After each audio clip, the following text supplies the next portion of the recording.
श्री गणेशाय नमः। वक्रतुंड महाकाय सूर्यकोटि समप्रभ निर्विघ्नं कुरु मे देवं सर्वकार्येषु सर्वदा। अब हम गणेश जी का नाम लेकर शिव पुराण प्रारंभ करते हैं। ओम नमः शिवाय, ओम नमः शिवाय, ओम नमः शिवाय। भोले बाबा को, शंकर भगवान को कोटि कोटि प्रणाम। शिव पुराण में श्री रुद्र संहिता के चतुर्थ खंड में 9वां अध्याय प्रारंभ करते हैं। तारकासुर की वीरता। ब्रह्मा जी बोले, नारद, इस प्रकार देवताओं और दानवों में बड़ा विनाशकारी युद्ध होने लगा। तारकासुर ने अपनी विशेष शक्ति चलाकर इंद्रदेव को घायल कर दिया। इसी प्रकार दानवों की सेना के वीर और बलवान राक्षसों ने देवताओं की सेना को बहुत नुकसान पहुंचाया। उन्होंने कई लोकपालों को युद्ध में हरा दिया और देवगणों को मार मार कर भगाने लगे।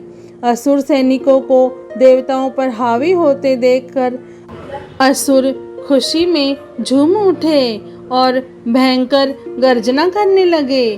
तब देवताओं की ओर से लड़ रहे वीरभद्र क्रोधित होकर तारकासुर के निकट पहुँचे। असुरों ने वीरभद्र को चारों ओर से घेर लिया और परस्पर पास, खड्ग, फरसा और पटिस आदि आयुधों का प्रयोग किया। देवता और असुर आपस में गुत्थम गुत्था होकर लड़ने लगे। तभी देवताओं की ओर से वीरभद्र तारकासुर से लड़ने लगे। वीरभद्र ने पूरी शक्ति से तारकासुर पर आक्रमण किया और उसको त्रिशूल के प्रहार से घायल कर दिया। घायल होकर तारक जमीन पर गिर पड़ा, परंतु अगले ही पल उसने स्वयं को संभाल लिया और पुनः खड़े होकर वीरभद्र से युद्ध करने लगा। महाकौतुकी तारक ने भीषण मार से वीरभद्र को घायल करके वहां से भगा दिया। तत्पश्चात उसने वहां युद्ध कर रहे देवताओं को अपने क्रोध का निशाना बनाया। तारक देवताओं पर अपने बाणों की बरसात करने लगा। तारकासुर के इस अनायास बाणों की वर्षा से देवता भयभीत हो गए। तब स्वयं श्री हरि विष्णु तारकासुर से लड़ने के लिए आगे आए। श्री हरि ने गदा से तारकासुर पर जो ही प्रहार किया, उसने विषित्व बाण मारकर उसके 2 टुकड़े कर दिए। तब क्रोधित होकर विष्णु जी ने सारंग धनुष उठाया और तारक को मारने के लिए बढ़े। तभी तारक ने प्रहार करके उन्हें गिरा दिया तो श्री विष्णु ने गुस्से से सुदर्शन चक्र चला दिया।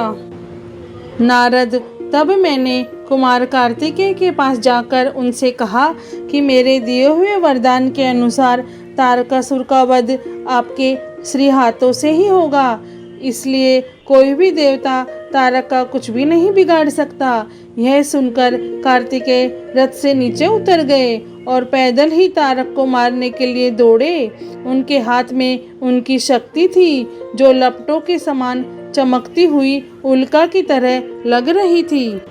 6 मुख वाले कुमार कार्तिकेय को देखकर तारकासुर बोला, देवताओं, क्या यही बालक है तुम्हारा वीर पराक्रमी कुमार जो शत्रुओं का पल में विनाश कर देता है? यह कहकर तारकासुर जोर से अट्टहास करने लगा और बोला कि इस बालक के साथ तुम सभी को मार दूंगा।